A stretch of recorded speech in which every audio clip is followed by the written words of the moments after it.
Good evening. I'm Peg DeBoard, and I'm with the League of Women Voters, South Tonka, and I would like to welcome you, the viewing audience, and our mayors to our annual Mayors Forum. We are again partnering with the Lake Minnetonka Communication Commission, who will be hosting and recording this event for distribution to the cities and to the League of Women Voters for our website. Here are a few fun facts about the League. We are now in our 103rd year of empowering voters and defending democracy. Our history of nonpartisanship is solid. We not only believe that voting equals people power, but giving back to our community is essential. The League is open to all genders, ages 16 and older, and we'd be really happy to see some male friends in our League. I'm always jealous of other leagues that have males in their organization, and I would like that to be one of ours. The League of Women Voters is nonpartisan, which means that we neither support nor oppose political parties or candidates. We believe that informed and engaged citizens are the cornerstone of our democracy. We arrive at our positions based on studies that our members have facilitated and develop nonpartisan solutions or positions to solve community issues. And then our work begins, advocating for change at all levels of government. The process for tonight, the questions have been submitted by the public. We will be taking questions submitted by the audience, but we will ask you to submit them on note cards. The forum will give the mayors an opportunity to showcase their cities and inform their residents about what is happening and information that will be of interest. Tonight, I would like to introduce the mayors. Adam Jennings is the mayor of Tonka Bay. Jennifer Labate is mayor of Shorewood. Ken Carlson is the mayor of Deep Haven, and Todd Carlson is the mayor of Excelsior. Unfortunately, Deb Kine, mayor of Greenwood, and Vince Seworth, mayor of Woodland, were not able to join us. So the first of our questions have to do with city government. So one of the things that we were wondering is, what have the budget impacts been on the cities relative to the snow this winter? I can jump in real quick. First of all, I'm ready. We just in Excelsior implemented no mow May, and I say no shovel May. I do really want to call out our city and public works folks for really the terrific work they did all winter long. As you know, with snowfall, also we talk about the Klondike Dog Derby, where we put the snow actually back down on Water Street, and we have to take it off again. We just brought this up at our council meeting the other night, and we really had, I think, very minimal impacts to our city budget. Our budget, of course, for 2023 goes not only in the spring, but for the fall, and we're probably a little bit over for the spring as it relates to just snow removal and salting, but we're hoping to be able to make that up more in the fall time. So right now, really no significant impacts. I really want to call out Mayor Labate and the city of Shorewood as well for their support. We, I think, share some salt together, and again, really no impacts, but great question. Yeah, I'll jump in since I was just mentioned. I'm Jennifer Labate for the city of Shorewood, and that is one unique thing about our area is that the cities rely on each other. We have a joint powers police department, a joint powers fire department, and without the support of other cities with one thing or another, it's hard with cities our size to get things done. I think the current cities, the current city leadership and the mayors work quite well together, and that hasn't always been the case. So I feel very fortunate right now that the leadership we have amongst the cities up here, as well as the other cities, Deep Haven, Greenwood, Woodland, we have a great partnership. As far as how the weather and the winter impacted the city of Shorewood's budget, it did. We had more man hours, we had more overtime hours, we had more salt, we had, it impacts our equipment. Last spring, our street sweeper went down hard for the count. And it was past the repairability of our current public works crew. And some of these pieces of equipment are very technical and only certain manufacturers sell them, only certain places repair them. So we had to get in the line and wait for it to get repaired. So our street sweeper is up and going. And beyond that, it didn't overall, like Mayor Carlson said, impact our budget to the point we can't get out from this. We anticipate heavy snowfalls and heavy winters, and we budget for that accordingly. Likewise. Yeah, we in Deep Haven also obviously suffered from the additional snow that fell. And I think the bigger impact that we're seeing, especially right now, it was a very challenging year on our roads. So I know everybody here has experienced the additional potholes that we're seeing. We're getting our crews out now that the batch plants are open, and we can actually use hot patches instead of cold patches, which tend to last a lot longer. But I think we saw significant damage to the roads. And as the other Mayor Carlson said, we really won't know the financial impacts until next fall. And let's all pray that we have a little less snow towards the end of this year than we did at the beginning of this year. Yeah, I want to say too, I appreciate Mayor Carlson's call out of the potholes, because that was significant, right? We talk about the plow and we talk about the snow and salt, the use of salt for snow removal, but to Mayor Carlson's point, we couldn't repair a lot of the potholes until the weather really improved, and a lot of that goes to the hot patch, right? You can only put so much stone and gravel in, but that just comes right back out with the moisture, so that was another impact for sure. I'm going to piggyback on that too. The weather also impacted. Many of Shorewood's roads do not have a curb and gutter, and they're just asphalt laid on with a shoulder. And the edges of the roads took a big impact with the frost heave, with the freeze-thaw pattern. So it's potholes and the edges of our roads took a big hit. So. Okay. So in general, what are your biggest financial issues facing your city? Start here again? Sure. I think our biggest financial issues, and I think for a lot of folks, they may not know this, right? When you look at the South Lake, you think of perhaps a certain income group. You think that our cities have a lot of budget, but in all truth, we really do not. We do not get a lot of support. I'm speaking specifically for the city of Excelsior, right? 2,300 residents, historic community, but we get very little assistance from the state in terms of state revenue, our state taxes, because we fall below the population line of 5,000. So as a result, most of the work that we need to do or have had to do over the last couple of years has had to be through self-funding, through bonding, through fundraising, and just through good budget management. What I will certainly speak to is one of our goals as a city has been to continually improve our infrastructure. So every year we've had significant infrastructure projects as it relates to street, road, and sewer. We've got other significant projects that we've been receiving some great support from the state and from the residents of the South Lake in our commons. And then we've also had a number of projects where we've had to go out and ask for additional funding. And I really want to call out Congressman Phillips, Senator Morrison, Representative Myers, and Commissioner Latondres for their support, not only of Excelsior, but I'm sure for the entire South Lake. I'm talking about projects like our water treatment plant for Excelsior. We need help with that. The St. Albans Bay Bridge reconstruction, we received federal funding for that. And again, thank you to all the folks that I just mentioned for their support there. So, certainly it's a struggle when you're in a small community. You wish you had unlimited budget to do the things that you want. You really have to be strong and wise, I think, in your management. I am proud to say that the city of Excelsior's had a AAA bond rating, for the last at least 4 or 5 years. So I think we're doing things the right way, and we're trying to make continuous improvements that will benefit not only our residents, but again, anyone that should happen to visit Excelsior and from the surrounding communities. Okay.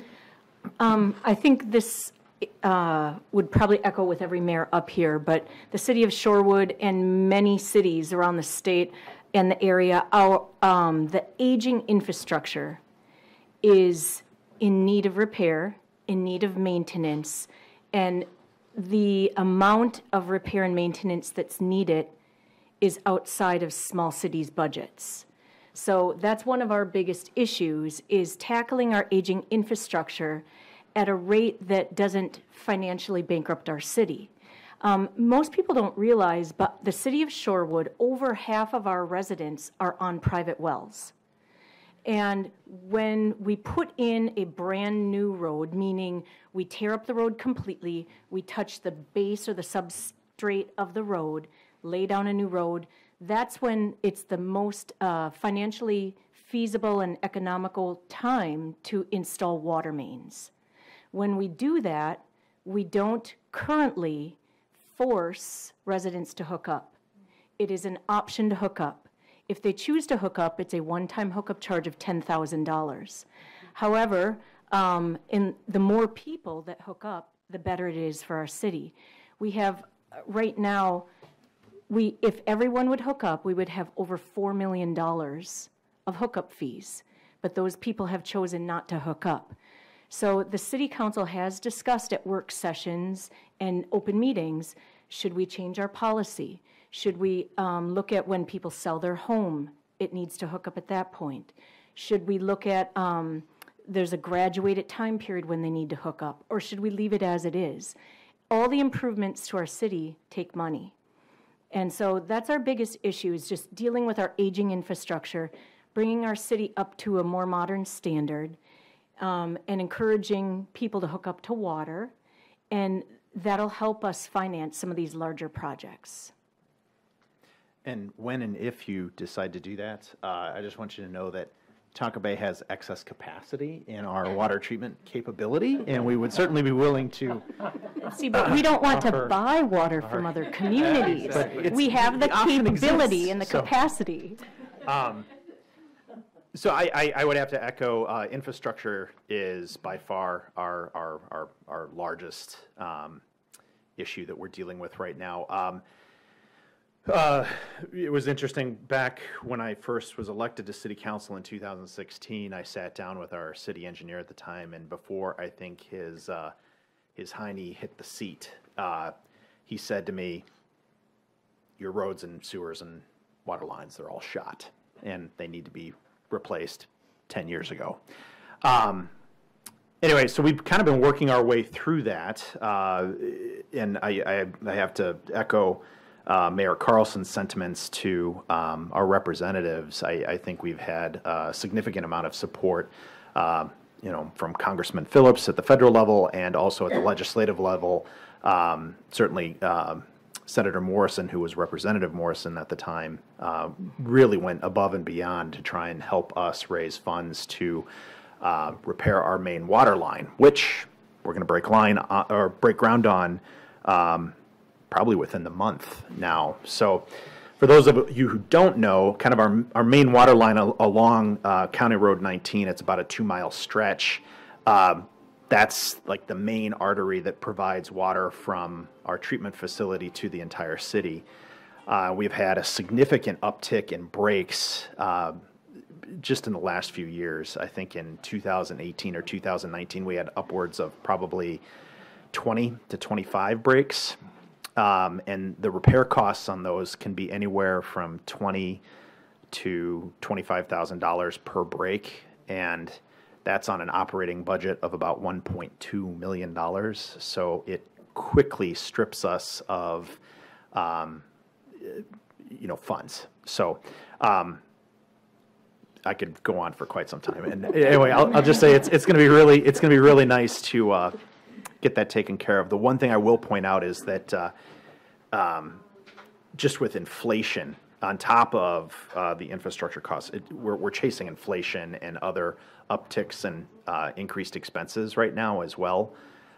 So what we thought was originally going to be a $3 million project, when we finally got the last of the bids in and everything had worked its way through over the last couple of years, it's going to ultimately turn out to be a $5.2 million project. So anyway, we're managing our way through that as effectively as possible, but it can be tough, because we're a city of 1,400 people, and we're now in a position where we have to bond to come up with those additional funds. Good. Well, again, Deep Haven faces many of the same challenges that have been outlined here, and our primary investments today are going back into our roads, and then we're making quite a few stormwater improvements as well as some of our parks. We're breaking ground in the next couple of weeks at the main beach by Thorpe Park with new bathrooms and facilities down there, eliminating the porta potties that have been there for the last 50 years. So we're going to continue to make those kinds of improvements. Our park committee is working diligently right now, looking at the City Hall park facilities there, looking at upgrading the hockey rink, upgrading the tennis courts, and yes, adding pickleball courts, which has been a big thing, as well as improving our platform tennis. So we're going to continue to look at that, and much like the others, we're partnering with Hennepin County, and we're partnering with the state, and again, looking for some of those federal funds potentially to help us with the infrastructure and those park improvements. Our operating budget is about $3.5 million on an annual basis, so we've got a little more than Tonka Bay, but it's still a challenge to service everything that we want to do. I'm going to digress for just a second. One of the big challenges that I think we're all facing in our area is the rising values of our homes, which impacts the real estate taxes that we're all paying. So this is relevant because I've been hearing about it as those tax assessments came out in the last few weeks. And what I'm encouraging all of our residents to do, because as I look at our tax bills, if you look at it, it's Hennepin County and it's the school district. And between those two, it makes up between 75 and 77% of your tax bill. And we all represent smaller communities. Our portion of that tax bill, as other Mayor Carlson mentioned, is typically around 12% of what your tax liability is. And I will say Commissioner Latranza at Hennepin County has done an outstanding job representing our communities by limiting the increase that Hennepin County spent to 3.5% last year at a time when you saw inflation running at 8-9%. So there was a move at the county level by other commissioners to raise it to 4.5%, and he worked diligently with those guys to get it back down to 3.5%.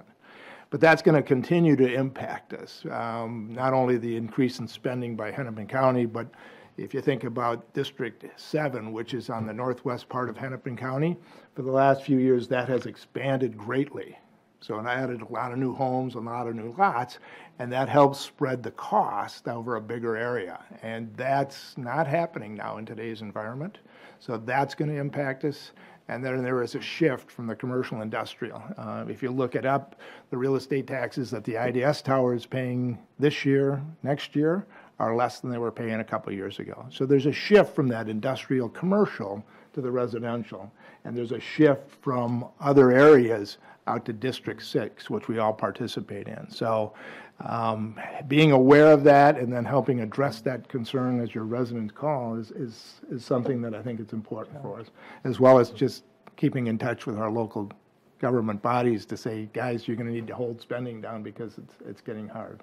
So, since you've all been talking about the infrastructure, needs and costs in your cities, we've all been hearing from the federal and the state level about all these monies for infrastructure, that where the spending bills have been passed. So, what kinds of how does that trickle down to the cities? Do you have any idea? Is it going to benefit the cities? Is it or who is it going to benefit? I guess is if it's not. So I'll, with regards to the improvement that's being made to County Road 19, we did receive a $3 million infusion of funds directly from a bill that was an infrastructure bill at the federal level, and it was Congressman Phillips's office that really carried that through for us. And had costs stayed within the estimates, it would have picked up the entire cost of the project for us, which would have been great. Unfortunately, costs have outstripped us as we've been trying to catch up with that. There was a delay in getting the grant because you probably have been after that for a number of years, I would guess.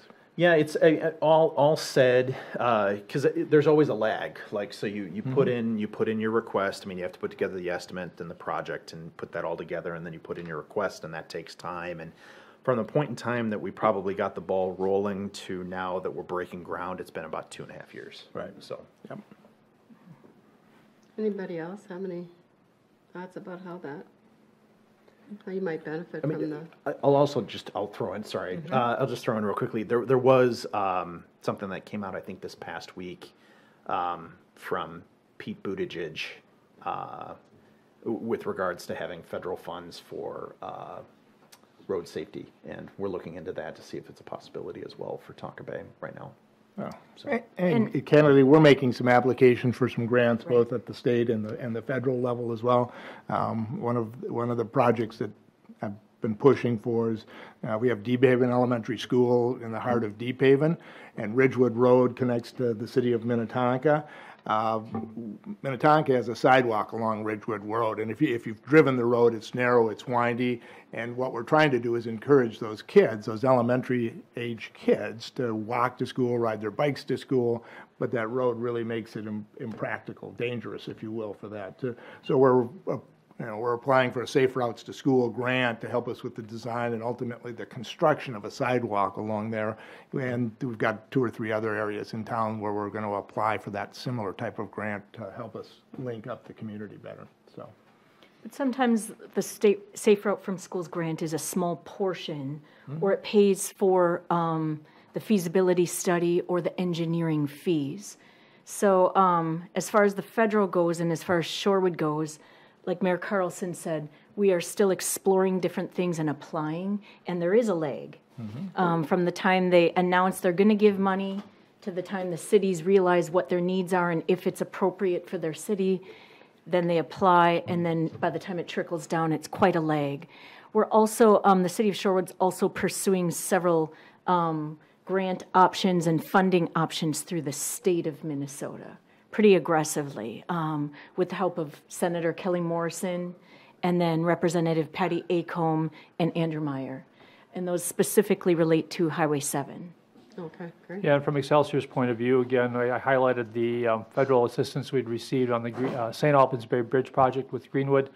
We're also, again, applying for some funding assistance from the federal level for our water treatment plant. And from the state level, looking for support. I'm not sure what the specifics will be coming out of the budget, but certainly looking for some additional support to help support our parks and our commons projects. So. Okay, thank you. There were some questions about the elections last fall, and some of the questions were, we were wondering how the elections went, and if there were any big issues for the election, the city personnel or the election personnel relative to the election process, and so, and then do you foresee any changes, going into the next election in 2024? I'll take that. So the city of Shorewood had, I was not on the ballot. The various cities, the mayors can serve different terms. It's a city-by-city term limit. The city of Shorewood is 4 years, so the mayor was not on the ballot. But we had 2 council seats up, and we had 3 candidates for the 2 seats. And the 2 candidates, we had 4 candidates, for 2 seats. 2 of the candidates were within 11 votes of each other. So they were statutorily allowed to go through the recall process and the recount process. And the one who was 11 votes shy chose to do that. So we had to pay, when that happens, it's an expense to the city. So the city brought in the election judges again, and it's a really interesting process. They have to have an equal amount of election judges who identify with the Republican Party and the Democratic Party, or DFL Party. Even though city council and mayor are nonpartisan races, we don't affiliate with parties. And then you have to have the alternate, because if one of those members needs to use the restroom, needs to blow their nose, the alternate must come in. You must have the same number in the room the whole time. So we sent some of our city staff to learn how to do this. 2 of them had to go and drive and get the ballots together, because you can't have one. And then they brought them back. They recounted everything by hand, and it only changed by 1 vote. So I just wanted to highlight that I really feel secure in our election system, having seen firsthand how it works. It is an expense to the city, but it's an expense that that person was entitled to go through or to have happen. So I just want to highlight that. Okay, great. Any other input? That's one heck of a lot more exciting than what we had to have it this year. So no. Did it go well for you, though? Yeah, no, yeah. Things went. I have to run every 2 years in Tonka Bay, and I think I ended up with 96% of the votes. So, Yeah, and again, in Deep Haven, we had a similar. We had 2 council seats available, and 2 people running for that, and 1 person running for mayor. So it wasn't a huge challenge. We did, and I think part of your question is, do we see any changes coming forward? We did have a couple of folks that showed up and were wanting to watch the voting machines and doing some of those types of things, which we hadn't experienced in the past. And again, my hat's off to our election official volunteers that come every day, and they work their shifts, and they go through extensive training to do that work.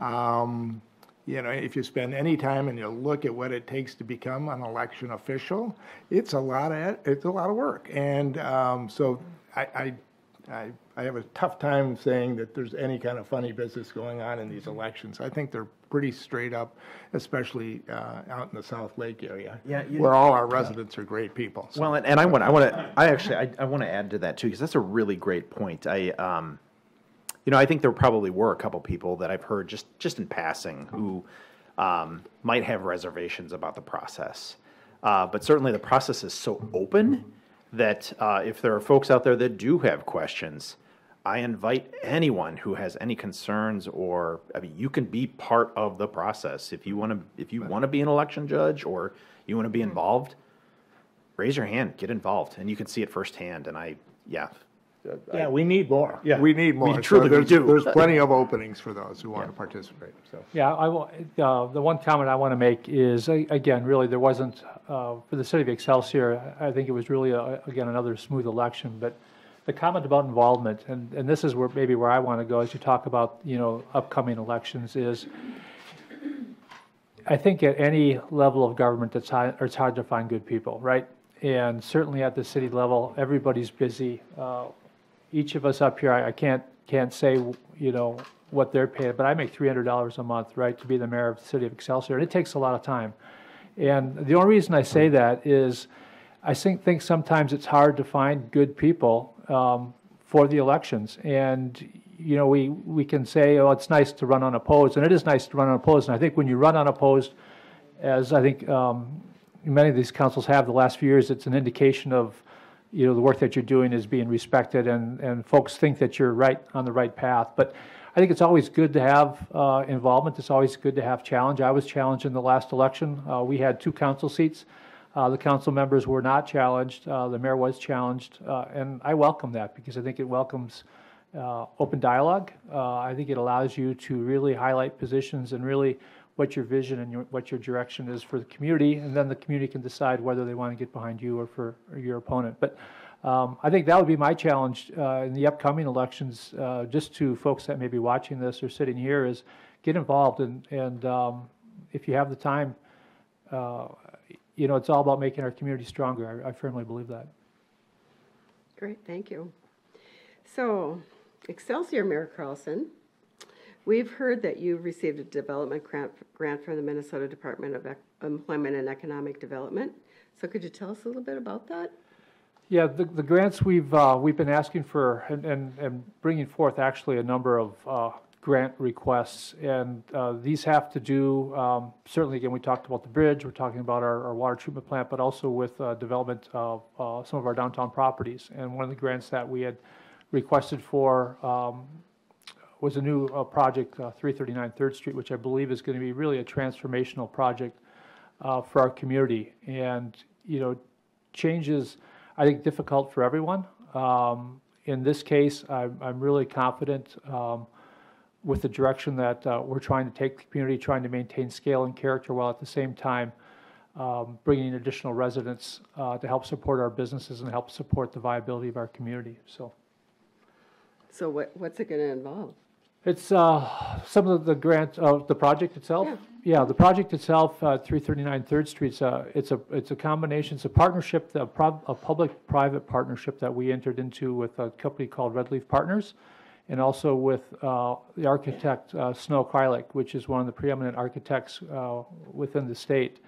And it is a project that is going to bring 11 new row homes, 39 affordable market rate apartments, and then a public parking ramp, which is really kind of unheard of for the city of Excelsior, right? It was debated, many years ago, but we're going to bring an additional 244 public parking spaces to the city.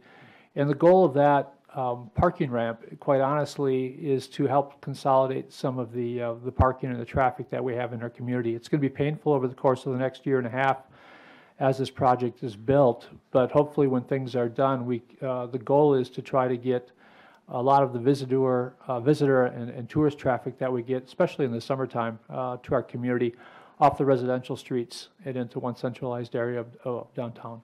So. Great. So any other development things happening in each of your cities? Yeah. Who wants to? We have a couple. Shorewood's pretty much built out. We don't have a lot of large open parcels. We don't have any large multi-story townhomes or multi-story apartment buildings going in, but we do have two separate small housing developments going in. One is near Eureka Road, and one is going to be up on the east end of town off of Radisson Road, near the East Water Tower. But they're smaller developments. Our main focus is really the roads and building up our infrastructure at this point. We would love to put in some sort of a multi-unit affordable housing, but we, at the moment, unless we put it on top of Cub Foods or on top of someone's house, we don't have the open space to do it. So ours is more looking at, as parcels turn over, perhaps redevelopment. Okay. Yeah. Certainly, I echo that for Tonka Bay as well. I think a lot of what we see being fully built out is our housing stock as it's been turning more frequently these past few years. You have a lot of newer residents that buy homes, and then they knock that home down and build something larger. And that's where a lot of our development's been coming from. Okay. Yeah, and we're doing the same thing. We've got an aging housing stock, and we see a lot of new families, which are great, bringing it in, because those new families are the health of our community. And so we see a lot of new homes being built on existing lots, and occasionally we'll get a larger lot that somebody wants to subdivide and build two homes on, something of that nature. And we look carefully at those and make the decision whether that's the right fit or not. The Minnetonka Care Center, which has been part of our community forever, their facility was functionally obsolete. They've relocated to the city of Minnetonka on Highway 7. That property has been sold. It's going to be demoed, and there'll be two new families young families moving into those homes. So that's kind of the activity that we see.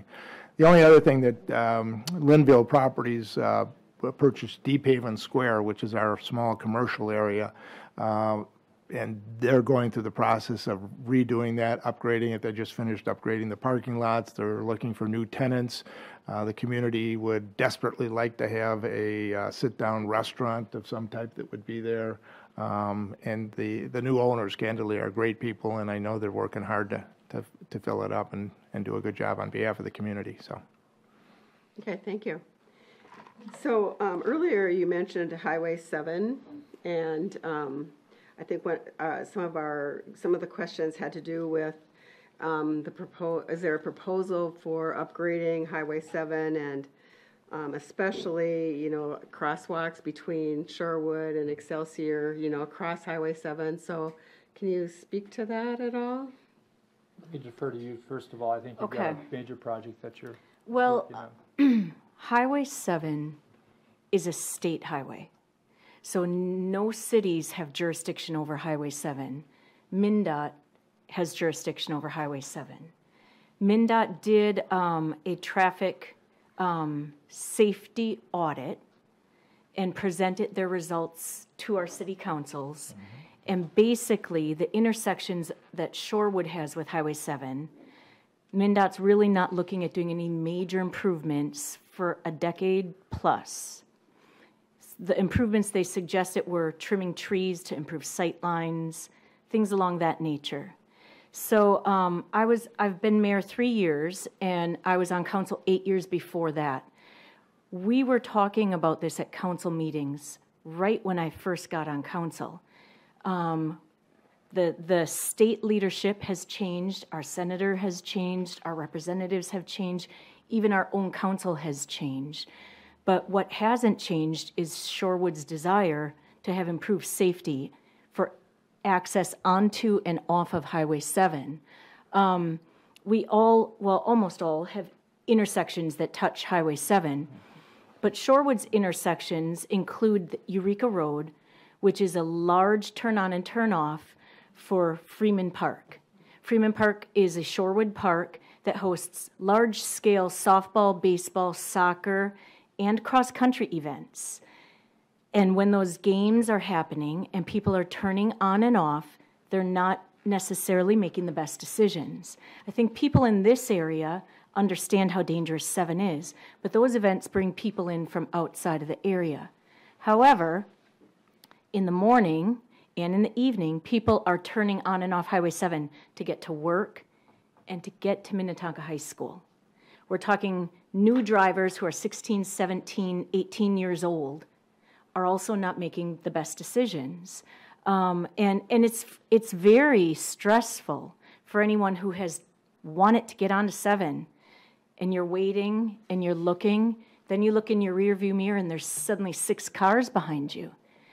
And you're waiting, and so we really, really feel we need some type of safety improvement. Shorewood doesn't care what intersection it's at, just give us something. We don't care if it's a stoplight, a roundabout, whatever, just give us something. So I've kind of been lobbying, and I said, I'm going to get us on every news station in the metro. Well, I'm missing one. We've been on 5, 9, and 11, so I haven't gotten on 4 yet. We have a bill that's being sponsored by State Senator Kelly Morrison for funding for 2 things. The first bill is funding for a traffic safety study or corridor study. That's the first step MnDOT requires to take the next steps. So, and the second step, or second bill, is for a corridor coalition that would provide funding for mayors, each of our respective engineers, MnDOT engineers, to be able to sit down and try to come up with a plan. Because every time people meet, it costs money. You're sending your paid professionals. So those 2 bills are over $900,000 that we are requesting. And just on Monday, we had a hearing at the state Senate. And we testified, Kelly Morrison and myself were given 3 minutes total, because there were 52 traffic bills on the docket that day in front of the Traffic Safety Committee, the Senate Traffic Safety Committee. So every single bill was being presented and had a testifier. Typically, it was the mayor, but not every bill. And every single person felt their road was just as dangerous as the next one. So, you know, we did have a death in June of 2021 at Eureka and Highway 7 that really prompted public outcry, which that study I told you MnDOT presented, that wasn't even going to have happened yet for a couple of years. So that prompted the study to bump up. So I'm trying to plug at it. I have support of all the mayors. I have support of our local state reps, the state senator, and we're trying. But we are in a long line of dangerous roads and highways that are trying to seek funding. So there was a companion traffic safety bill sponsored by Representative Ream. She represents the Chanhassen district, but she asked me to testify in front of the House. I was given 3 minutes on that one, not total. And I testified I testified to prong 12 and 13. So she had a bill that was like this. And it was trying to get the House to approve funding for a concept of a corridor coalition, concept of a traffic safety commission that would rank roads throughout the state based on dangerous natures. So it was not relating to Highway 7, but that's exactly what she asked me to talk about, was Highway 7. And I'm dominating, but I'll bring up one more point, because I'm really passionate about this, because I find it so scary. I've got 2 new drivers myself, and I instruct them, do not use Church in 7. Do not use Eureka in 7. Go up to the light at the Excelsior Elementary. And I mean, it's crazy that everyone in this room has to utilize Highway 7 at some point, whether you're going Minneapolis, you're going out west, whatever. But another fact I brought up at the hearing on Monday was since December, we've had multiple collisions at the intersections of Shorewood that the South Lake Minnetonka Police Departments have responded to. 8 of them involved property damage, and 1 involved personal injury since December with Shorewood and Highway 7. And on Thanksgiving, I don't know if you saw, Thanksgiving night, a car full of high schoolers collided with a woman, and the cars, if you saw the pictures on social media, I can't believe they all walked away, but they did. But that could have been a very different holiday season for a lot of families. And again, we're in line with a lot of dangerous highways, but I'm not going to give up. I'm going to keep pushing, and it's the support of the other local electeds that are helping me push this. So thanks, guys. Yeah, and very simply, Excelsior stands with Shorewood. Yes. Guys? I think we're all looking to improvements for Highway 7. I mean, our intersection is Vine Hill and 7. We've been trying to work with MnDOT and things like that on the timing of the lights. Again, we're right by Minnetonka High School, so that is a major corridor in and out of Minnetonka High School in the morning and in the afternoon. Those young drivers that are less experienced than old people like me, they're pushing it a little bit, and we do see accidents. So as I visit with our police chief, he does continue to point that out, and we continue to try to push, as well as candidly trying to get an underpass or an overpass between the residents and the Minnetonka High School, because again, we can all remember when we've had tragic accidents on Highway 7 with kids trying to run across that road early in the morning, and that's just not a good thing. So we're trying to push like that. Now, the comments that we've heard back from MnDOT on that whole thing is we're waiting for a major upgrade to the intersection of 101 and Highway 7. And that, it's not in the 5-year plan. It's not in the design phase. It's nowhere. That's going to be a decade away at least. And that would be a wonderful upgrade, like the one they did at Louisiana and 7, if you're familiar with that overpass that they built there. That's a wonderful new interchange, and it works really well. So I echo the remarks, and we certainly would support all of the cities in trying to make improvements to 7. And we would echo the support. We're not directly connected in any way, but a vast majority of our residents, we're essentially landlocked.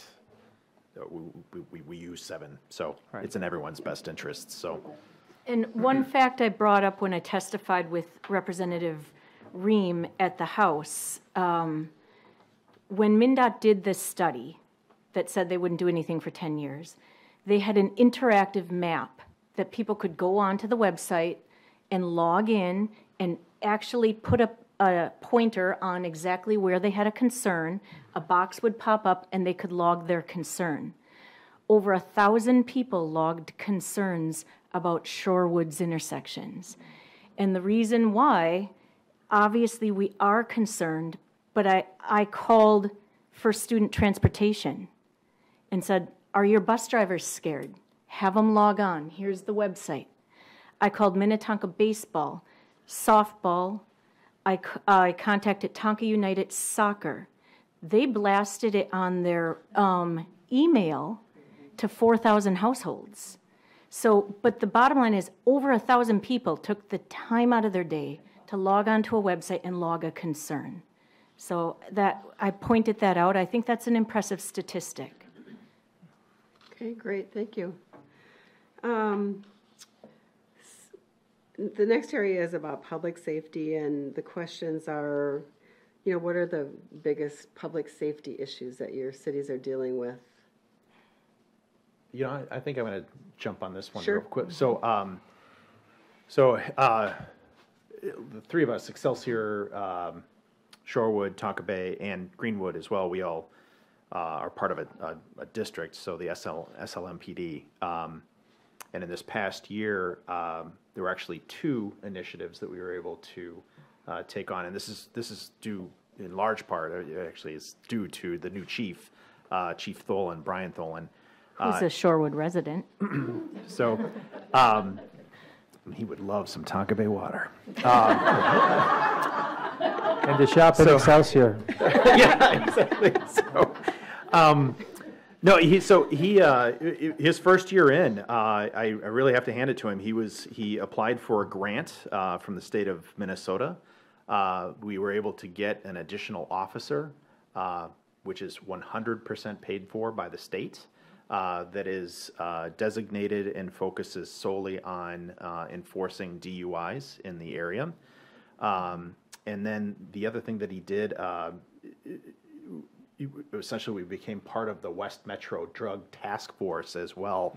And that was largely in part with trying to address and focus on the fentanyl epidemic that we're having here in the West Metro. And I think I can safely say that it truly is a personal issue for him, I believe. And by being part of this task force, we now have access to essentially an investigative team and an enforcement team across the entire west side of the city. And they really are trying to focus on upstream offenders on this. So they're not necessarily trying to go after the users. They're trying to find the dealers and the producers, and it's a big win for us, I think, as a whole. So. Yeah, I would say just from public safety, certainly echo Mayor Jennings' comments as relates to the SLMPD. I think, quite honestly, we've got one of the best police forces. I can't say in the state, but I will say in the state. I mean, I think the folks that go out and do their job every day, and with Chief Tholen's leadership, I think they're really well respected within our communities. And I'm really proud of the work they do. I'm proud of the policing that we have here, and I think it's highlighted by the fact that, at a recent coordinating committee that we all sit on, Chief Tholen, we talked about all the applicants that he is getting from sister agencies, from folks, fellow officers that want to come work in SLMPD. So we're fully staffed now. I think they're doing terrific work. I also wanted to, if I could just real quickly jump on as it relates to public safety, take it one step further for Excelsior is one of the initiatives that we've always been really focused on is pedestrian safety within our community, and trying to really improve the walking experience and making our community really walkable. We made significant improvements over the last couple of years to our trail crossing by the library. If you visited on Water Street, I think that's terrific work. That is an example of the work that we're trying to get done. We're trying to do something very similar over by the trail crossing on Excelsior Boulevard, over by the St. Albans Bay Bridge, trying to put in some bump outs and improve the crossing experience there.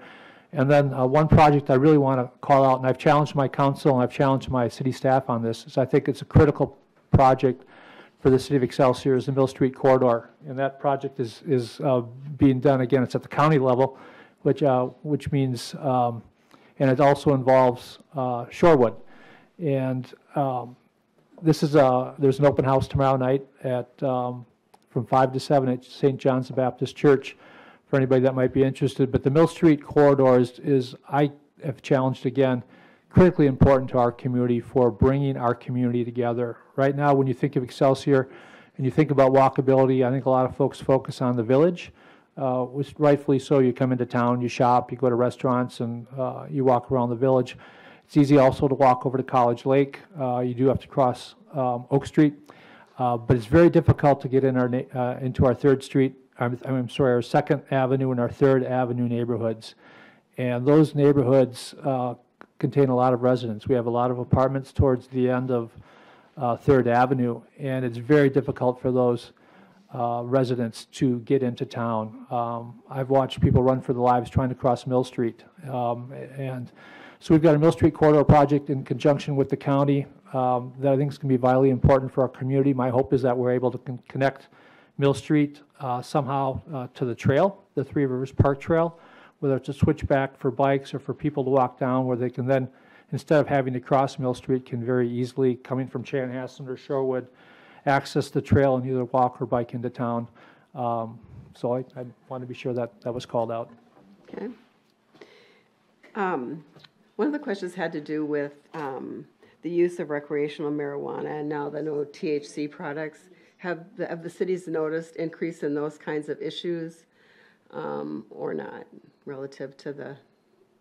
Well, at the end of the last legislative session, literally at the very end, a bill was approved allowing control of THC sales, products, et cetera, to the cities. And so a lot of cities are selling it. Someone in their community has set up a shop and they're selling it. Our city, the city of Shorewood, didn't have any shops like that.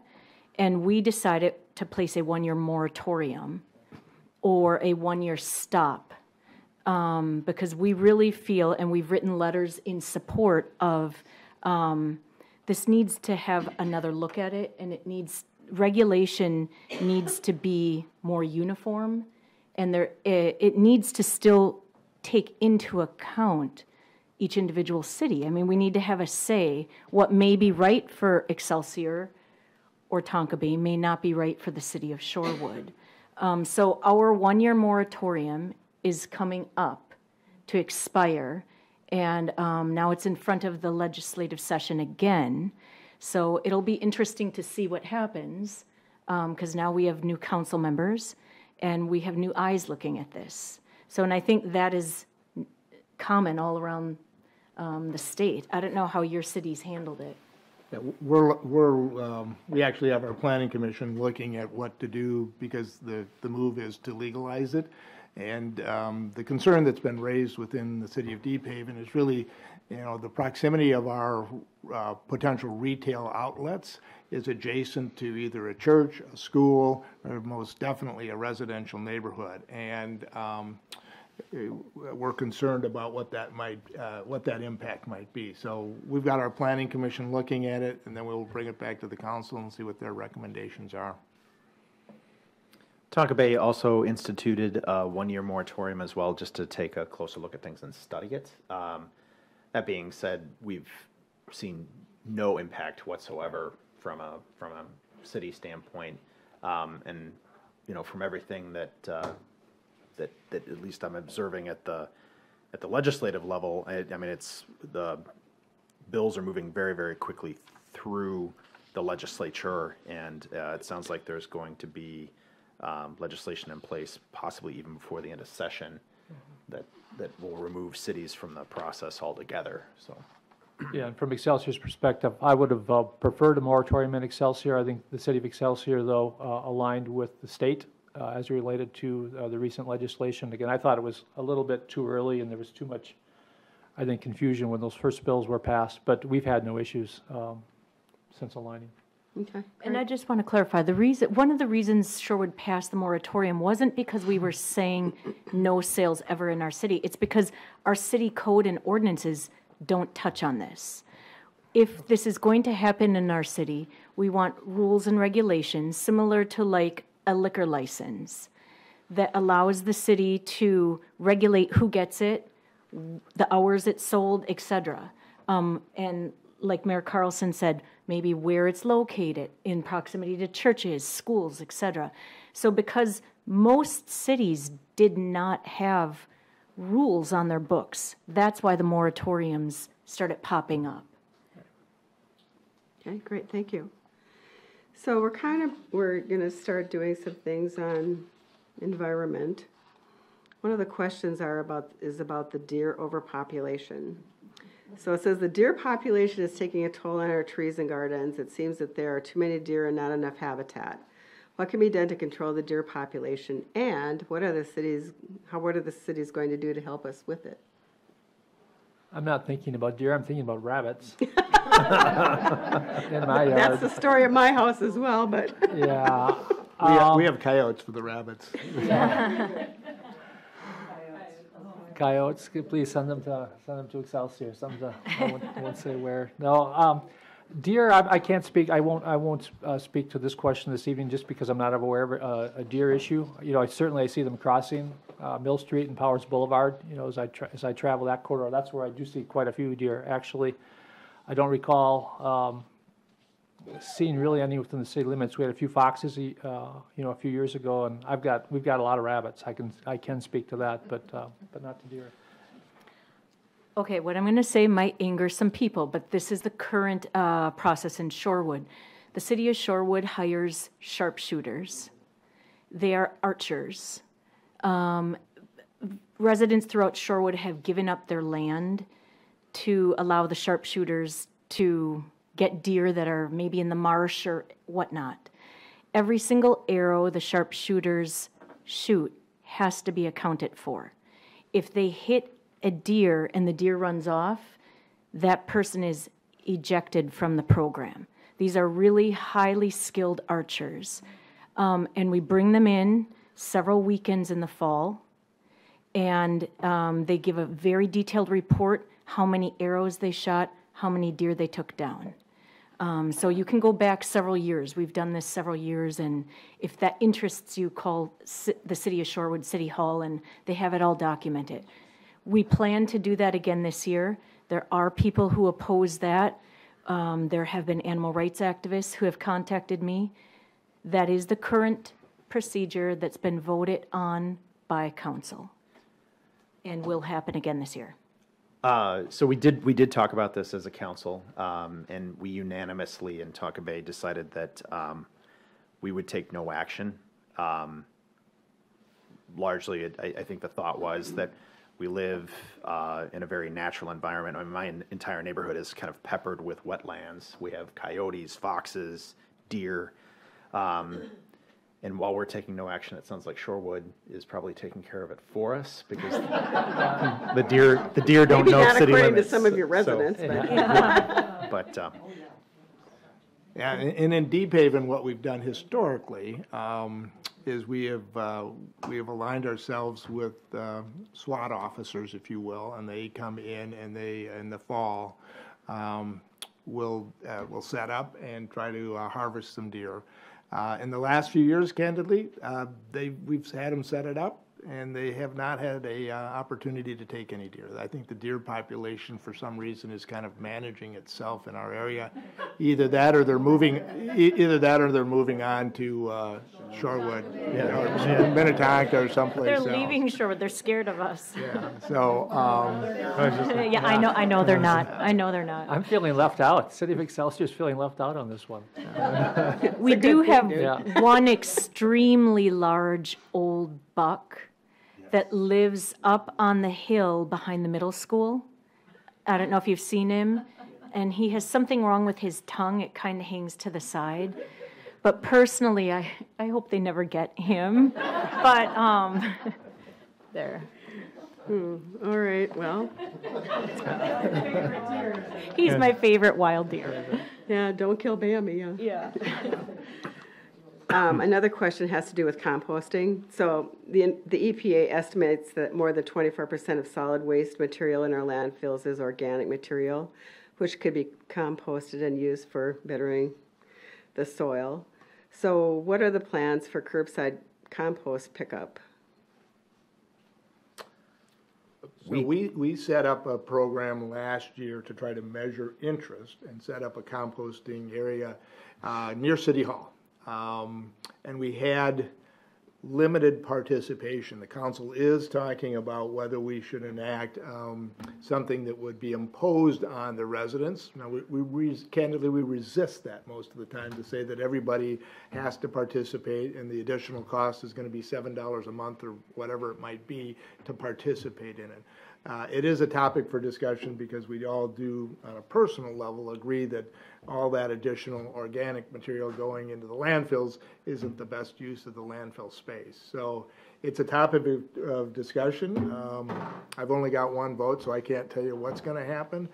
It'll be up to the council. And candidly, I think we need more research to see, to somehow be able to measure what the community's participation is. Because even if we put that composting bin and make it available to everybody, will they use it? And it obviously doesn't serve anybody if they don't use it. So I think it's more education and trying to build support for it at a local level. Do you have haulers that are willing to pick it up at curbside? Yes, we could do that. We could figure that out. I'm concerned. I'm going to be speaking out of turn. I know that, and I'm almost embarrassed to say this, so I apologize. We do have curbside pickup, and I always just assumed we were composting it, but I frankly don't know. So, Yeah. This is an issue that we did address at Excelsior City Council, and like Deep Haven with Mayor Carlson, it's something I think we're going to continue to look at. A couple of the issues that we were looking at from the City Council as related to this topic was the added impacts, certainly the benefits, right? We understand that, but what are the added impacts, for example, on residents who are now putting out, some days could be putting out 3 cans, and your garbage, your recycling, and your composting, and what would the possible impacts of more garbage trucks and recycling trucks and now composting trucks be on the streets in the neighborhood? So as with Deep Haven, still exploring it, but it is a topic. Okay. I politely let the guys go first this time. The city of Shorewood has trash pickup, yard waste pickup, and recycling. Of those 3 services, only recycling is a city service. Trash hauling and yard waste hauling, we allow our residents to contract with a licensed hauler that's approved by the city. A few years back, some of you may have been in the meetings, we discussed the possibility of unified garbage hauling. Oh my God. We'd have a meeting talking about the entire annual budget. Maybe one person would come. Garbage, we had standing room only, and almost half the room was for it, and half the room was against it. And it wasn't just, I'm for it, I'm against it, it was that. And so we actually hired an independent survey company to conduct a survey of random residents. Over 1,000 residents were surveyed, and the council listened to the results of the survey, which was the majority of the people surveyed did not want unified garbage hauling. We have roads, Vine Hill Road by the high school, the west side of the road, those houses are Shorewood. The east side of the road is Minnetonka. Another road, 62nd Street, it's near Cathcart Park. You go down and jag around a little bit, we share that road. The one side of the road is Shorewood, one side's Victoria. So some of those roads might have Shorewood's 4 garbage trucks and Minnetonka's 4 garbage trucks, or Victoria's garbage trucks. And maybe they're not even on the same days. So maybe they have 4 on Shorewood's day and 4 on Victoria's day. And to me, it made common sense to unify. But it was so messy and such a antagonistic feeling that to the current question, what do we do about compost? We currently do nothing. And I don't know if the current council wants to put that on an agenda. Our recycling program works very well, and Julie Moore is largely responsible for that. She's in the audience here. She ran that for many years. And that, people don't argue about recycle, but garbage, wow. And yard waste, they don't either. But compost, I think the current tone of the council is we're not going to be putting that on an agenda anytime soon, and it's not currently offered.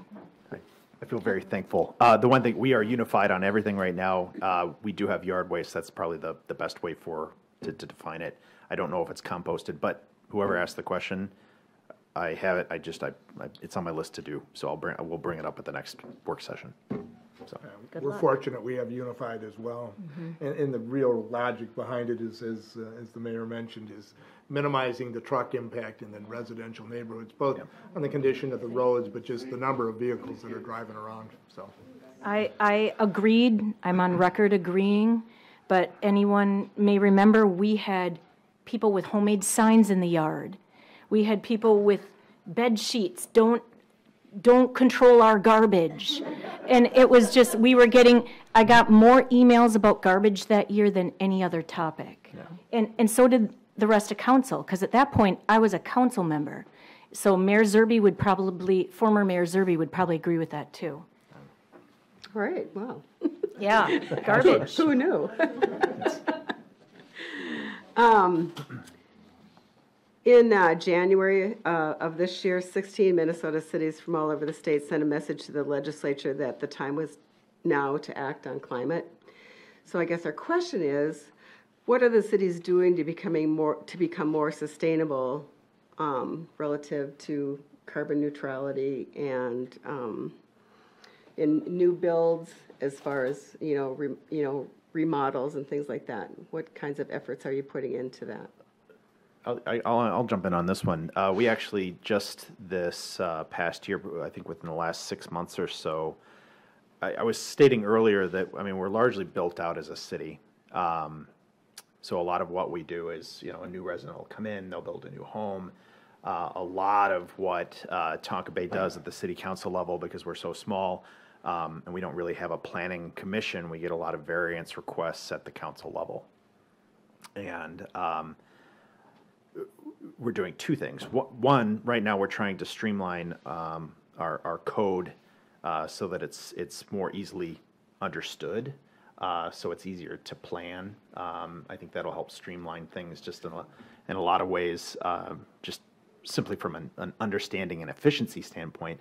But the other thing that we did, I had presented a plan with regards to our hardcover count, so that it's more formulaic and removes any sort of the idiosyncrasies that arise on a case-by-case basis, when we have something come to us in front of the council. Because, honestly, if I'm being frank, sometimes it feels like a jump ball, because you get these different designs that come in front of you, and you'll get one council member who likes it and another one who doesn't, and on any given day you might pass it, and then on another day you might not. And I don't think there's necessarily a whole lot of uniformity involved in that, especially given,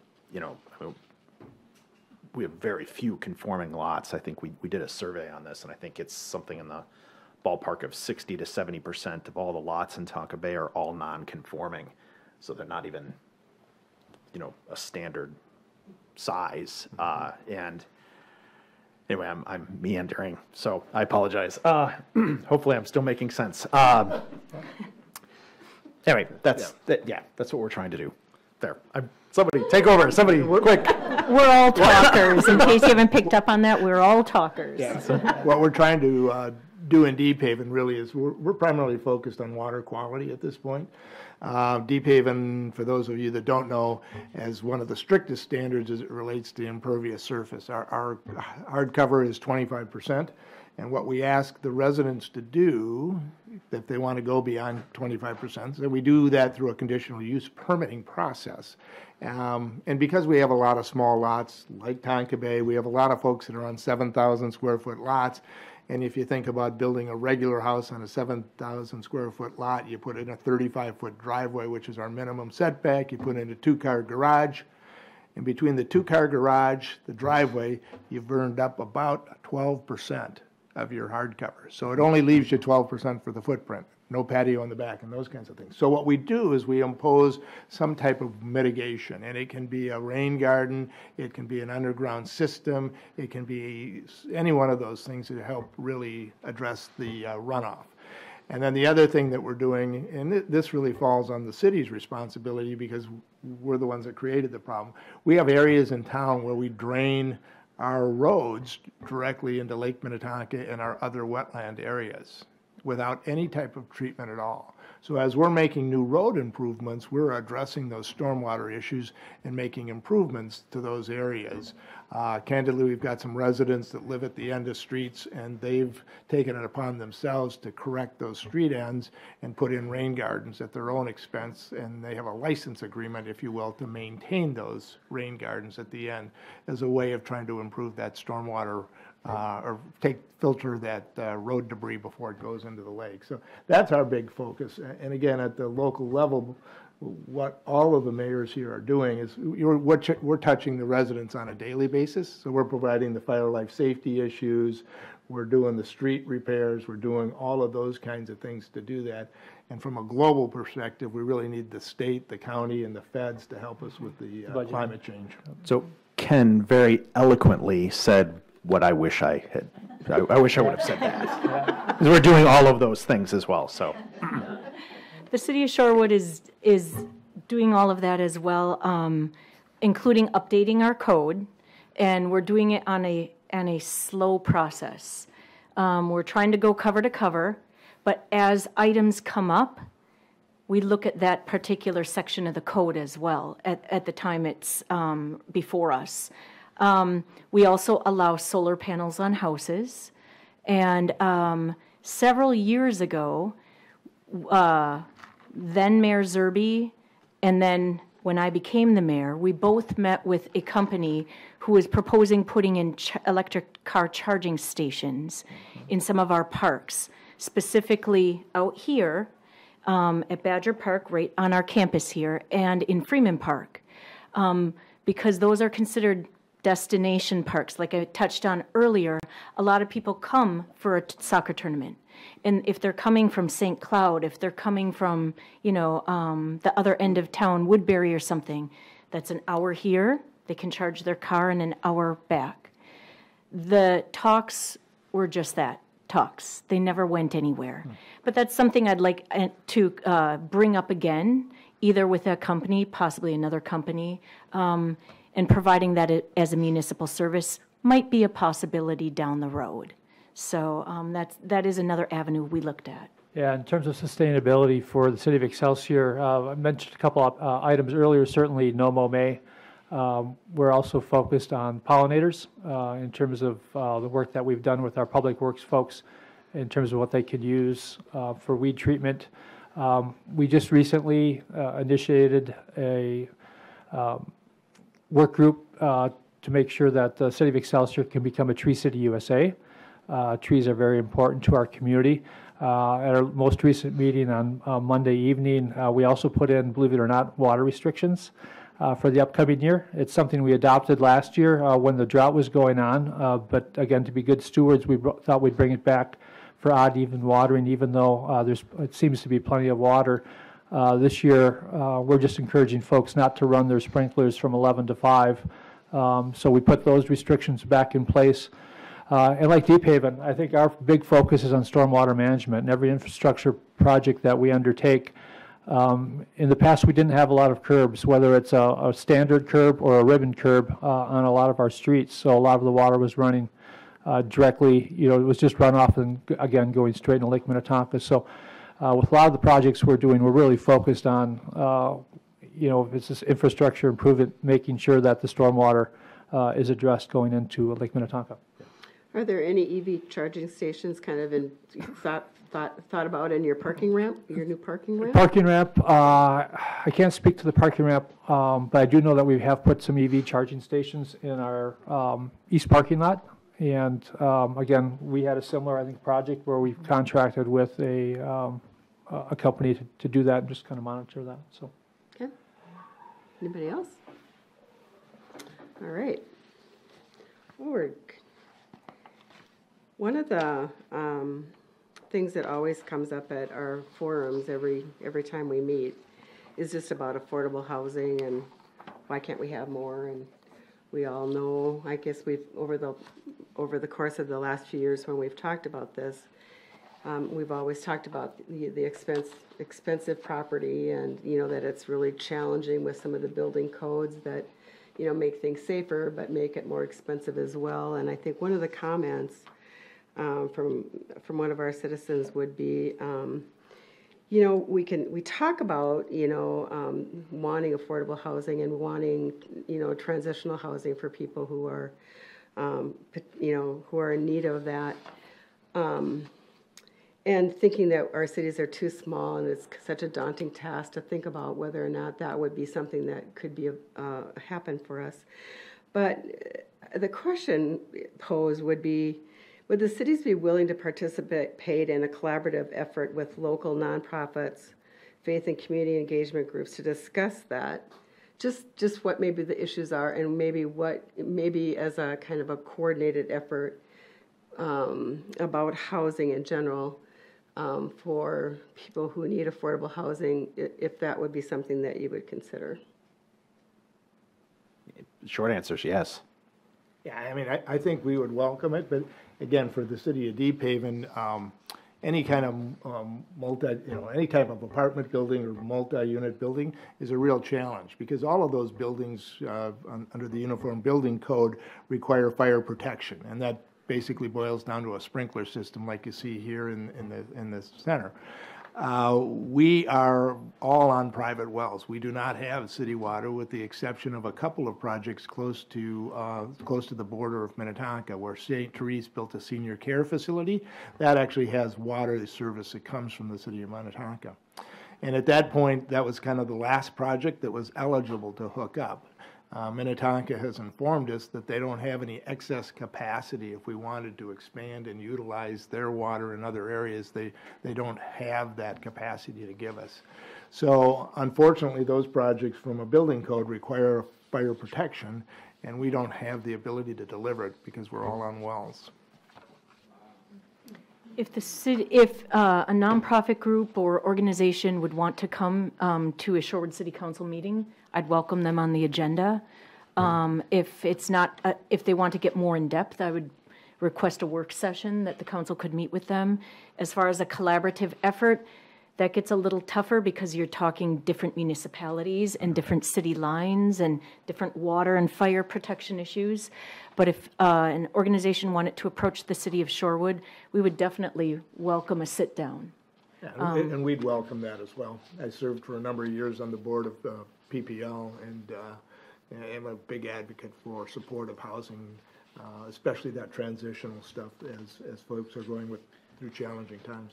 And I would add, I don't remember exactly what the formulas are, but when you start taking a look at some of the affordability and how they're funded too, if it's like a low income housing tax credit, something like a LIHTC or something like that, the formula to determine whether or not you're eligible for those sorts of funds oftentimes is a certain percentage of the median household income. Mm-hmm. And in our area, our incomes are so high that, and the values out here are so high that a lot of times, based on the formula, what would be termed affordable in this area, if you sit down and do the math, it kind of falls into the $300,000 and $400,000 range, which is already kind of outstripping. I think I just read yesterday that the median household income for the Twin Cities is something like, I think it's like $62,000 a year. So it gets to be real tricky on how you would fund something like that. It's not to say that you can't have the conversation. It's between that and then largely just being fully built out. It's just a question of, I'm open to ideas. I just don't know what a good solution, a very quick or easy solution is. Yeah, and I would weigh in on that as well. The topic's a lot more. Maybe we make it more complicated than it is, but it's a complicated topic, and it's going to take creative solutions. And one of the ideas that we looked at, I believe going back about a year, maybe a year and a half ago, it was piggybacked off of Edina. I think Edina's got a program, whereas they continue to build, developers have to contribute a certain percentage or a certain amount of dollars to either affordable housing or to a fund that goes into preserving housing stock. And we looked at that because our city attorney was actually from a Edina City Council member. So he brought that to our attention. And even, with all those discussions, it's difficult to do when you are in a small community where there's not a lot of opportunities yet for space or for growth or development. I'm proud of the fact that we continue to look at opportunities for affordable housing. The project that I referenced at 339, it's market rate. It's not going to be expensive condos, but it's going to be expensive, right? But again, maybe another way to go about it is to, tighten up some of our ordinances to help preserve some of our smaller homes, which could then become starter homes for families looking to, get a start in the South Lake. So difficult conversation, but as with all the other mayors, certainly open to continuing the conversation. And another prong when you're talking about affordable housing, I met on Monday with our Met Council rep, Dr. Carter, and I mentioned we don't have public transportation out here. We had public transportation prior to COVID, but after COVID or during COVID, the bus route that came back and forth disappeared. So that's a major component when you're talking affordable housing, is how can we also help people get around? And, a lot of our businesses out here aren't fully staffed. The coffee shop in Shorewood closes early. We've had last year, every summer, Shorewood hires 2 seasonal employees to help maintain lawns and parks. Last year, we had 0 applicants. We've bumped it up to $18 an hour pay. We've got 1 applicant. And so the people who could maybe benefit coming out here can't get here. And if they can get a ride out here, they can't get home. They need another ride home. So there's a lot of prongs when you're talking about affordable housing. And I think one prong that gets forgotten is the need for public transportation. Correct. Okay. A comment from the audience was they've noticed that there are some things that you talk about relative to the challenge that you faced, because you're small cities, with snow removal and budget limitations and things like that. Are there any kind of coordinated efforts or talks about other kind of shared services like you do with the police? Or, is there anything in the works? Is there something you think about? Well, we're all sharing in the fire district. Yeah, And, I was going to say we share fire. All of us, yeah. I know, and I forget what they're called, those jet trucks. Yeah. The vacuum trucks. The vacuum Yeah. trucks. Yep. We actually just purchased a new vacuum truck that I think is shared equally across Excelsior, Shorewood, and Tonka Bay. I also know that there are times when, certainly Tonka Bay, tragically, we had an unexpected death amongst our public works staff a couple years ago. And it's really impressive to see how the different public works groups really rely on one another here locally and do a great job of kind of working together. Because I think certainly from Tonka Bay's standpoint, and we're very thankful for the support. The other cities really stepped in to help us during that time. So, Right, and we share resources, obviously, with Woodland, and Greenwood is currently using our city council chambers for their planning commission and city council meetings. So there is and I think it's been echoed by all of the mayors, there is a spirit of cooperation between all of the South Lake communities to work together, whether it's our public works or our facilities, and things go wrong, and we feel pretty confident we can call one of the other folks and say, can you help us out in this area? So, And that's certainly really know our evident in police your departments all camaraderie, work together. I mean, I think in that benefits all of the cities. Yeah. Yeah. All right, well, we're getting kind of to the end of the questions, and so I'll let you guys follow up with, kind of your summary or of what you want to say that you didn't think we touched on tonight. But I have one question to think about. And if you had a wish list, what are the 2 top things that you would put on your wish list before you get to your summary? Oh, boy. So how about Deep Haven, Mayor Carlson? Would you like to start? Additional support from other funding sources to help us make the improvements that we all so desperately want and need for our residents without trying to burden them with additional costs and taxes would be the top one. And then the second one would be that spring would actually come in 2023 and I can put away my wool sweaters and get out some golf clothes and enjoy being outside. I have to actually echo both of those sentiments. It's one. It's we need funding for infrastructure. Our infrastructure is shot. And first, foremost, and absolutely everything, my hope would be to improve all of the streets in our city. And I mean, we can't even do mill and overlay at this point. We've been told by our engineers that if we milled our streets, there's nothing left. Right.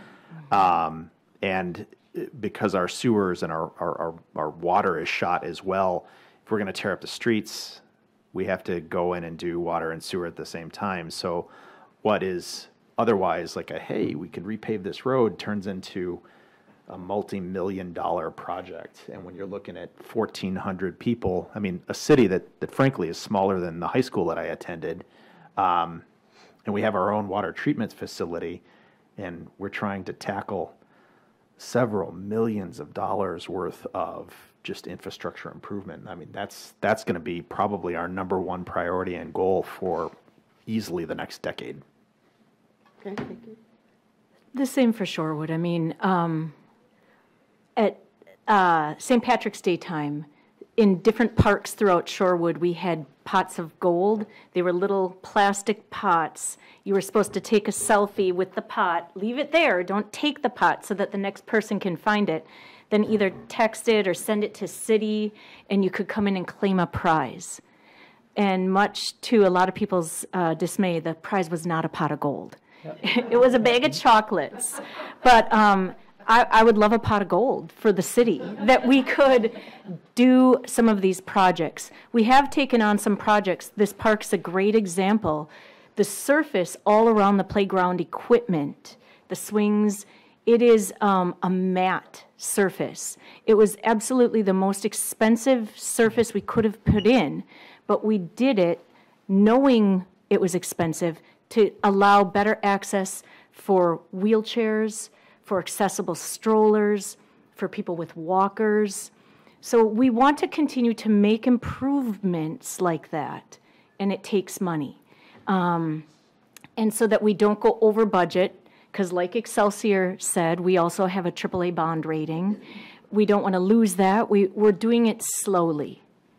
But more money would allow us to get it done quicker, and I like things quicker. So. And another shout out to Chief Tholen for protecting all those pots of gold. Yeah. Keep that rowdy Shorewood bunch. Yes. Yeah, funding is certainly the common theme. But for I think top of my wish list goes back to something I highlighted earlier. It's the Mill Street corridor, and again tied into funding. Right, I'm just hoping the county steps up, and that we could have a project that, as a community, Excelsior could be proud of with the county. I'm hoping the county is not just looking at as a reconstructive mill and overlay project that they're not going to then touch for another 30 or 40 years. So again, this is a project I think is really transformational, and we'll have a lot of attention certainly from myself and from the city of Excelsior as it goes forward. And again, it's a project that's hoping to be built in 2024. So it's the time is now to really weigh in on it if you're an Excelsior resident.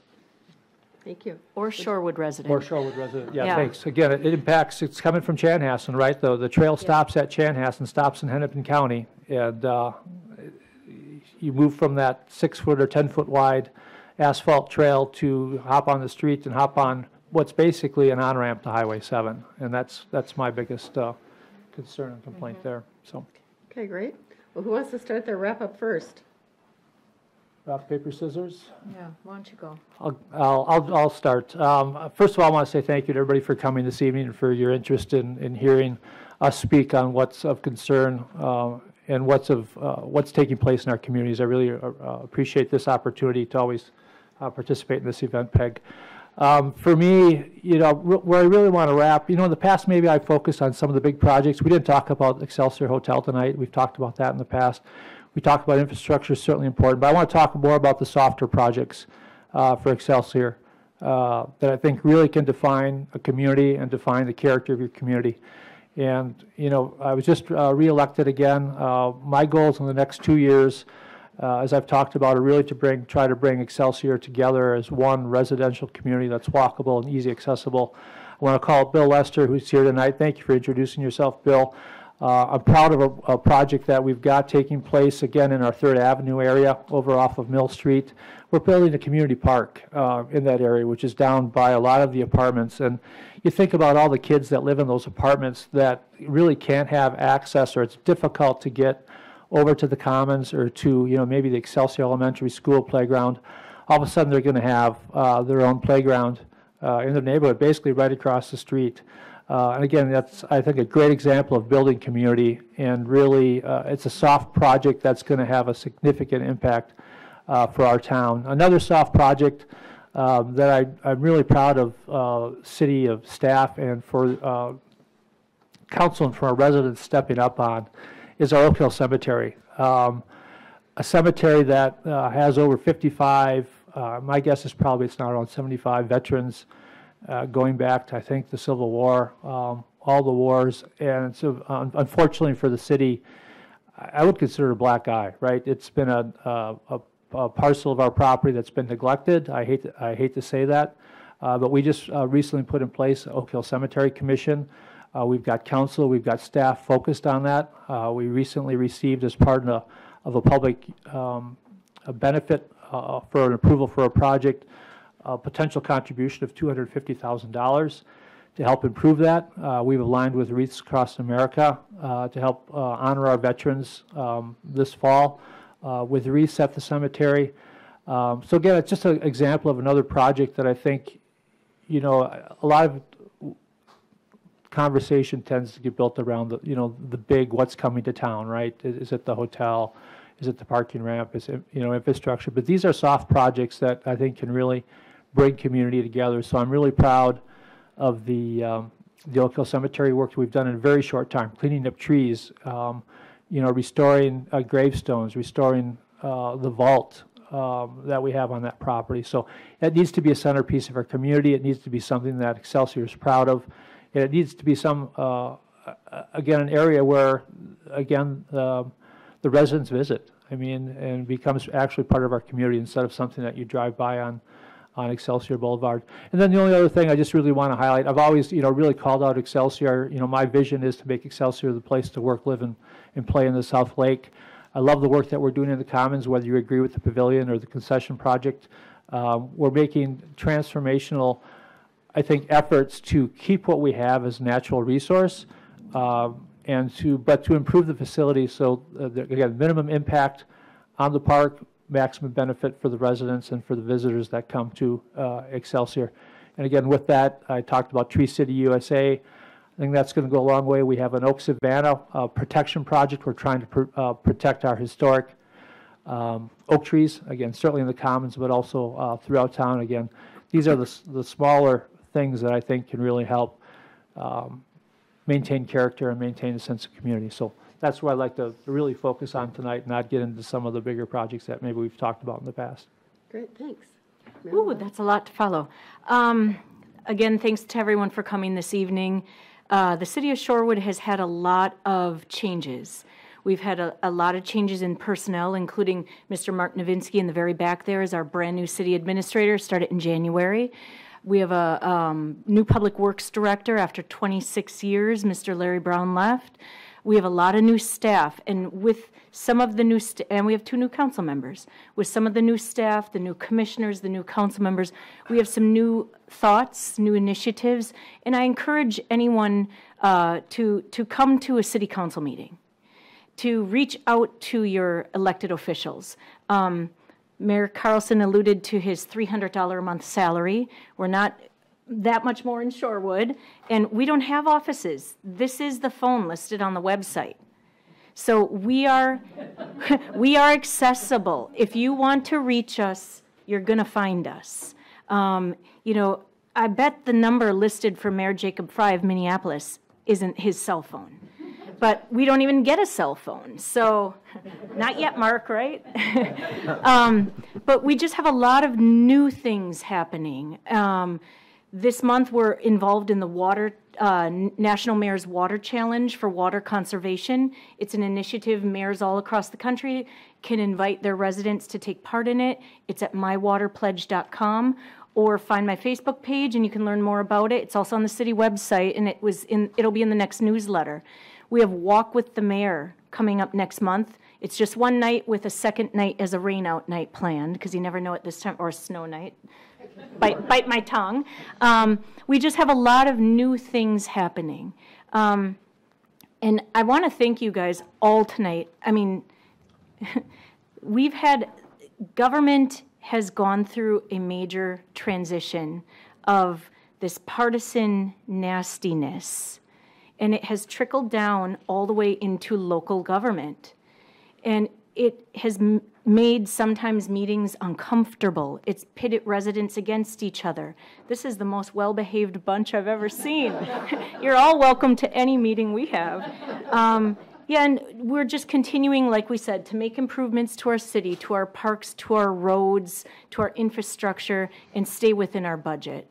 We're fully staffed. Mayor Carlson mentioned at the police level, the city, we are fully staffed with our commissioners. We have Park Commission and Planning and Zoning Commission. For many years, we had openings, and we've got a full house right now. And when I say staffed, those individuals are 100% volunteer.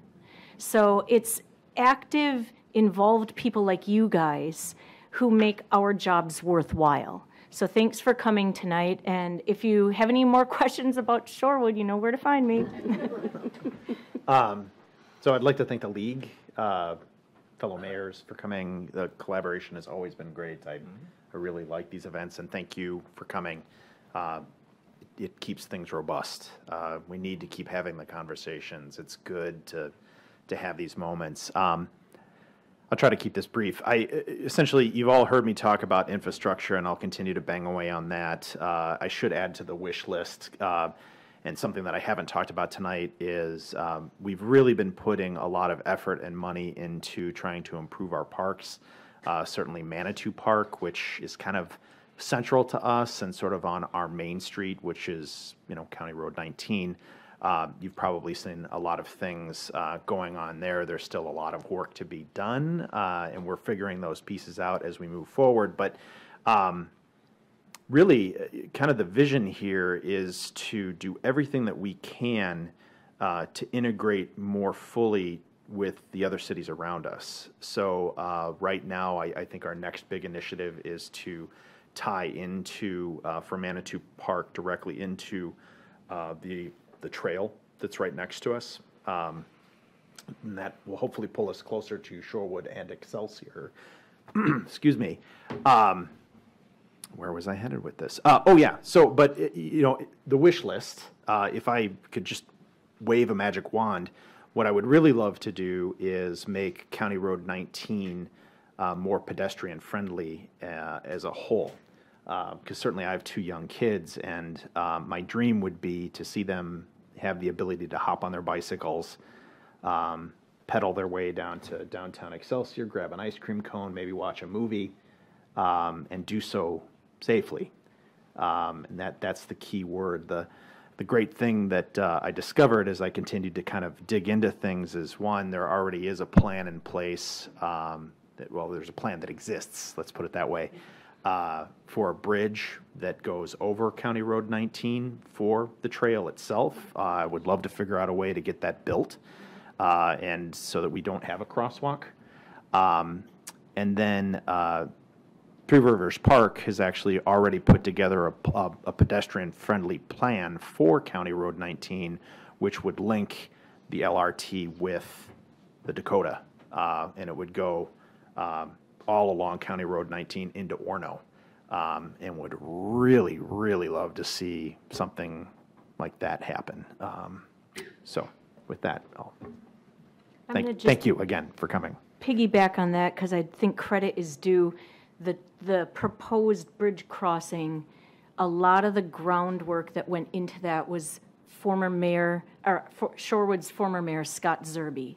He put a lot of effort into that, and it does exist, and it kind of basically got shelved. Yeah.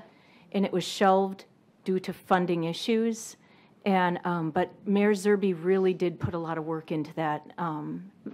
He's my predecessor and my mentor, and I feel very fortunate that I'm following in his footsteps. So, water's priority one for us, but I'll tell you that, like, personally speaking, that bridge is it's percolating on one of my burners. So, Okay, Mayor Carlson. Well, thank you. First, I want to thank the South Tonka League of Women Voters for hosting this event tonight, and thank the audience for participating. I talked a lot about the projects that we're focused on, and it's really our park system and making improvements to our park, our stormwater, our roads. And then we are going through a year of transition, much like some of the other communities. We've had senior staff that has decided to retire. Dana Young, for those of you who don't know, Dana has been with the city of Deep Haven for 23 years. He's 23 years, and he'll be retiring this November. The good news is we've retained a firm, and they've gone out, and we have 31 applicants. And that makes me feel really good about people that are potentially interested in serving the community of Deep Haven. So we feel good about that. We've got some other senior staff in our administration that'll be retiring as well. So we're going through a big transition. But I will tell you, on a highlight, we have a great planning commission. We're fully committed to there. We do have additional people waiting to get in line to serve on our planning commission. And we've got a great park committee. And that park committee, with its leadership, has really taken the lead in initiating some of the projects that we're implementing. And that has allowed the council really to focus on the city's other business rather than focusing on that. Each year we hold a joint session with both the Planning Commission and the Park Committee to establish the goals early in the year. And then we do quarterly updates with everyone. So we continue to try to make improvements. Again, we've been blessed by having a lot of new families move to our community. So we're going to continue to focus on making those improvements and things that can touch our residents every day. So, and I echo those remarks. My cell phone number is the number that you'll find on our city webpage. If anybody has interest in calling, feel free. We'd love to talk to you. And again, we would encourage people to get involved and help us out. So thank you all for being here. Well, thank you. You know, this is one of the events that the League does, our League of Women Voters at South Tonka does every year. And I think it's truly amazing to have all of the mayors participate, and I think it's so nice and a relaxed environment where you can really talk about the things that are of importance to you and to your city, and what makes living in this area so much fun and such a great place to be. So we'd also like to thank Chris Voigt and his team at the Lake Minnetonka Communication Commission for their assistance in recording, editing, and distributing tonight's program. The recording will be done. Usually they have it done in a few days, and so we'll distribute it to the cities, and it'll be on our website, and it will stream on the LMCC cable channels. And just thank you all for your participation tonight. Got a lot of really good questions from the public relative to making tonight's meeting interesting. So thank you all, and have a great night. Thank you.